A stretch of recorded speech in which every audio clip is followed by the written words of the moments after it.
Hi, everyone. Welcome to this week's Short Attention Span webinar. You know, I think one of the most difficult things we do in our job as salespeople is to differentiate ourselves from every other salesperson out there.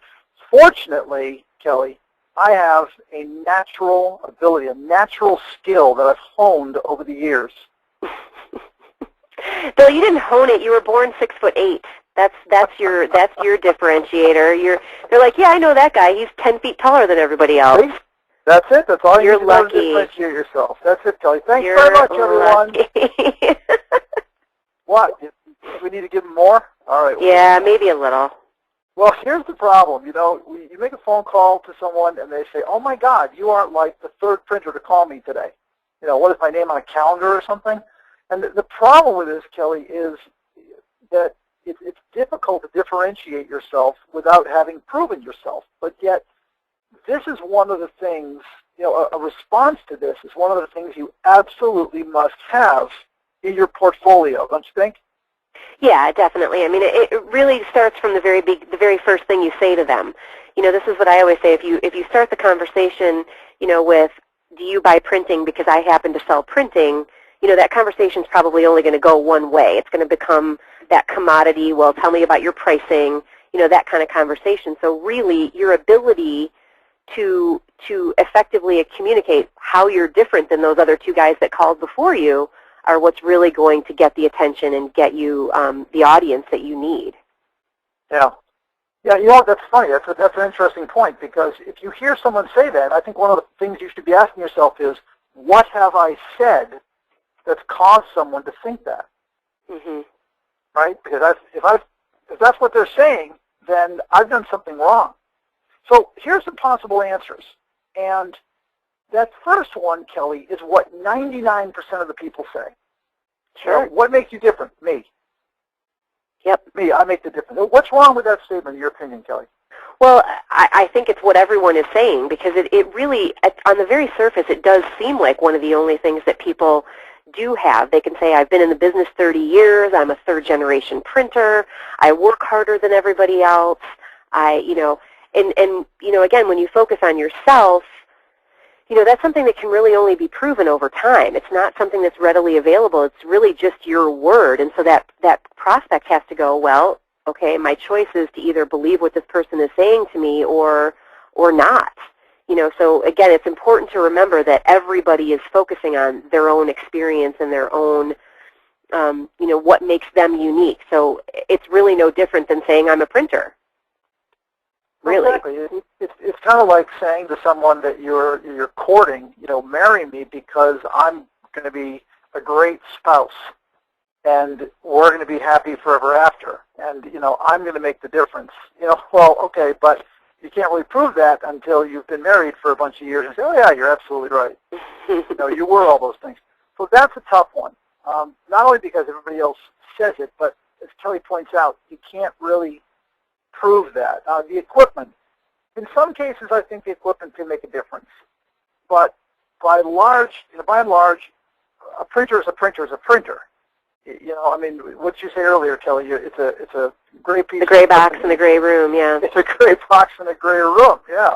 And all of those equipment manufacturers are spending a lot of time and energy to convince you that theirs, whether it's, you know, Kodak, Konica Minolta, Canon, Xerox, Indigo, you know, they've all got their talk tracks about why their equipment is superior. But when you're really talking about end results, it's a pretty piece of paper that comes out of that machine. And the clients, in a process-agnostic world, don't really care what machine it came off on. They just want to know, what did it do for me, and what was the price good, and did I have a good experience?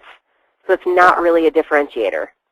Sure. And, you know, again, capabilities, sure, you might have some capabilities that are not to be found locally, but certainly nationally. It's not unique enough. So you might have some aces to play there, but not enough. The customer service thing is right up there with me. I make the difference. I mean, everybody says they've got great customer service. You're going to love doing business with us. We've got great customer service. Now, if you've got the brand, I mean, L.L. Bean can say that. Nordstrom's, Eddie Bauer, they can say that, and they can get away with it. Apple, why? Because they've proven it. That's out there. That's what they're known for. That's the brand that they've built. You, not so much. Not yet. So again, not enough. Kelly, talk to me about number 5 and 6 and why we like these choices, these options so much. Well, these really are the two that Bill and I, we've agreed are the places to invest your time and your energy and your resources. Is I am different because I'm creative, because I understand this industry so much so that I come with questions, I come up with new ideas, again, I bring creativity to the table, and so I look at what you're doing now and ask what-if questions. What if we could do it differently?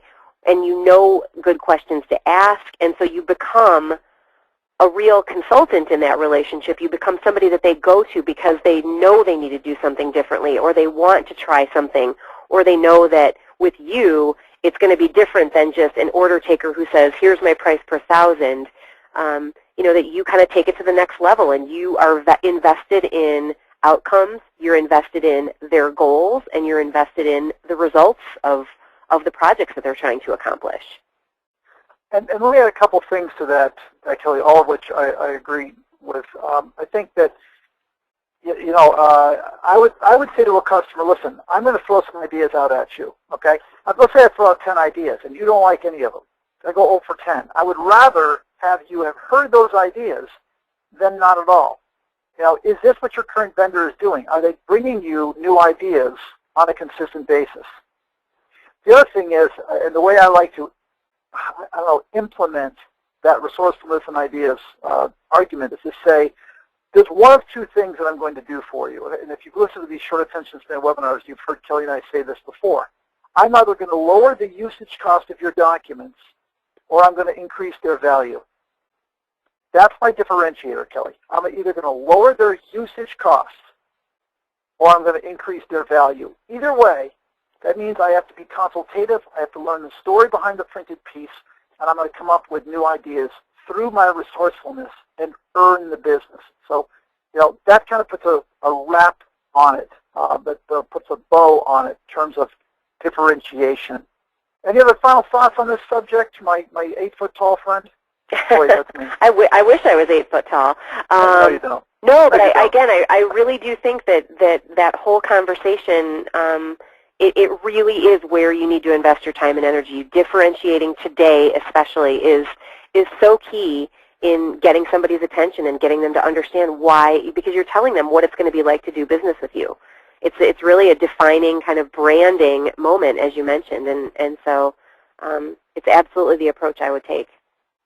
Okay. Well, thanks, Kelly, and thanks for listening, everyone. We will talk to you next week on another short attention span webinar. Thanks, Bill.